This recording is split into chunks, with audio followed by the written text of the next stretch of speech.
Hello, welcome to Guru Nanak girls college related information पाने के लिए चैनल को सब्सक्राइब ज़रूर करें। यदि आपको मेरी वीडियोस पसंद आती हैं और यदि आपकी कोई सजेशन है तो प्लीज़ आप कमेंट बॉक्स में ज़रूर लिखें। आज का जो वीडियो है वो स्पेशली फ़र्स्ट ईयर स्टूडेंट्स के लिए है।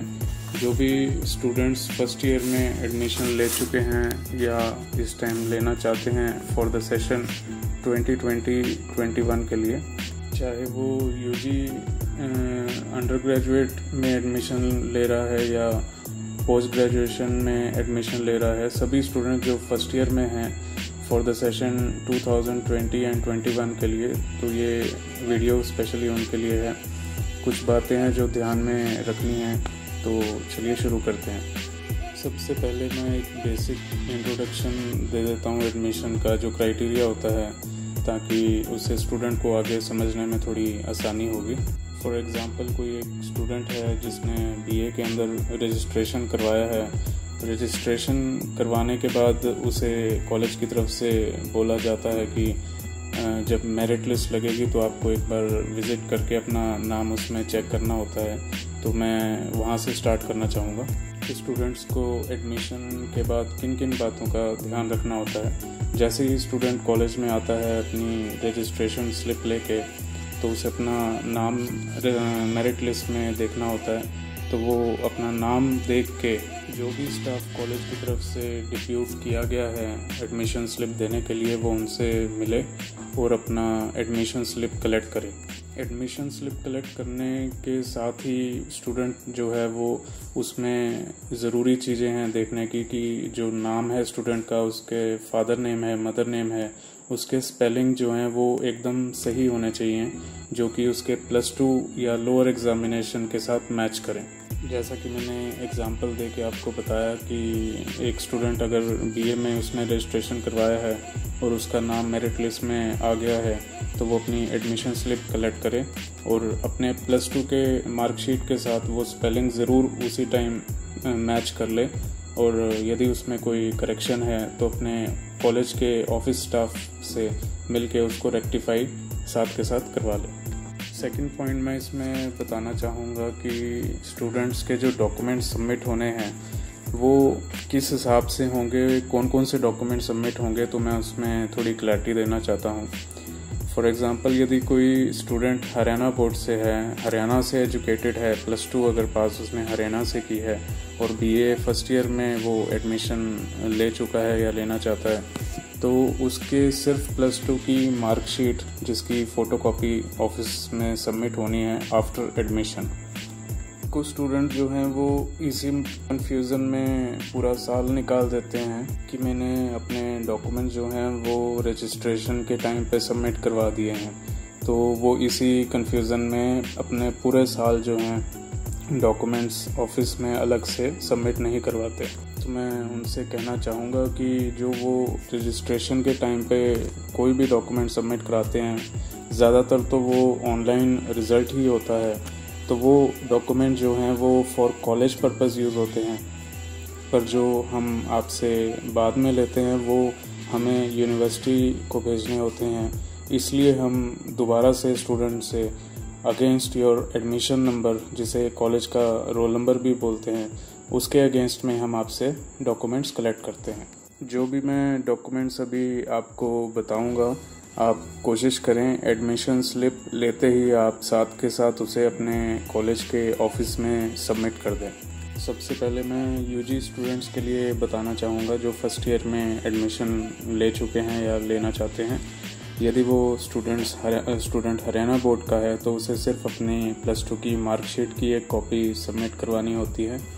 यदि वो सीबीएसई बोर्ड से है तो उसे अपनी +2 की मार्कशीट के साथ साथ माइग्रेशन सर्टिफिकेट जो उसको बोर्ड से मिलता है वो ओरिजिनल सबमिट करवाना पड़ता है। जी हाँ, वो ओरिजिनल में ही सबमिट होता है। यदि सीबीएसई के अलावा यूपी बोर्ड से कोई स्टूडेंट है तो उसे मार्कशीट की फ़ोटोकॉपी के साथ साथ टीसी ओरिजिनल में सबमिट करवाना पड़ता है। टीसी का मतलब है ट्रांसफ़र सर्टिफिकेट, और वो काउंटर साइंड होना चाहिए। वो काउंटर साइंड जो है वो आपके स्कूल जहाँ से आप पास आउट हो +2 वही करवा के देते हैं।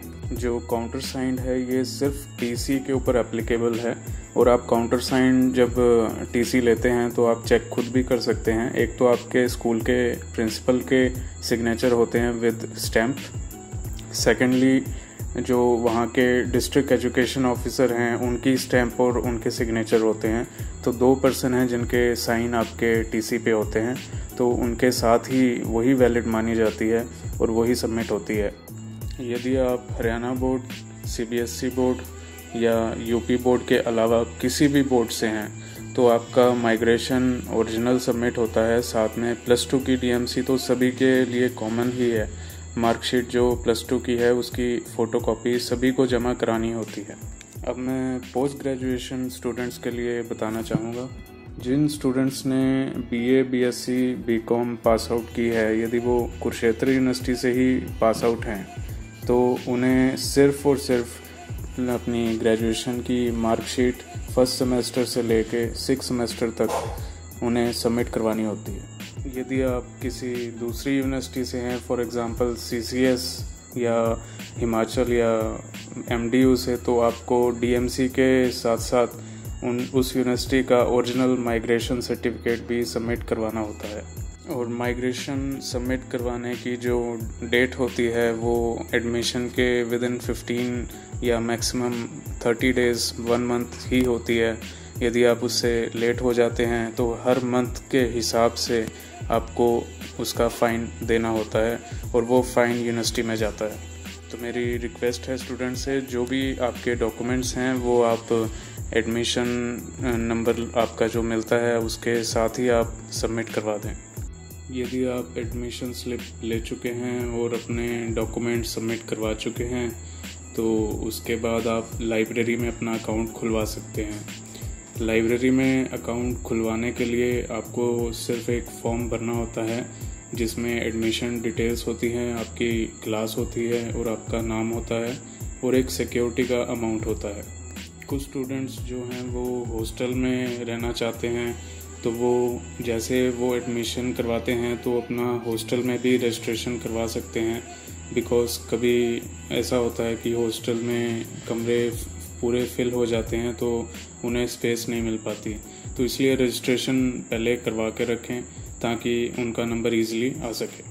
आपने जिस भी क्लास में एडमिशन लिया है तो मैं ये स्टूडेंट को रिक्वेस्ट करना चाहूँगा कि वो अपने क्लास टीचर को एटलीस्ट एक बार ज़रूर मिलें और मिल के अपना इंट्रोडक्शन दें, और जो आपके क्लास का टाइम टेबल है और आपकी जो क्लास लगनी है और जो बुक्स आपको मिलनी है वो कौन सी आप लें, कहाँ पे क्लास लगेगी, किस टाइम लगेगी, क्या टाइम टेबल होगा, तो ये सारी इन्फॉर्मेशन आप अपने क्लास टीचर से ले सकते हैं। और लास्ट में मैं आपको एक सजेशन देना चाहूँगा कि आप अपनी एक ईमेल आईडी ज़रूर बना के रखें। ईमेल आईडी बना के उसमें जो मोबाइल नंबर होता है वो अपना ज़रूर दें। यदि आपके पास कोई परमानेंट नंबर है तो अपना दें, यदि आपका टेम्परेरी नंबर है तो आप अपने पेरेंट्स का नंबर दे सकते हैं। बिकॉज़ ये जो ईमेल आईडी यूज़ होनी है आगे, मैं इसके बारे में नेक्स्ट वीडियो में डिटेल में बताना चाहूँगा। फ़िलहाल के लिए इतना ही। उम्मीद करता हूँ आपको वीडियो पसंद आया होगा। Thank you very much.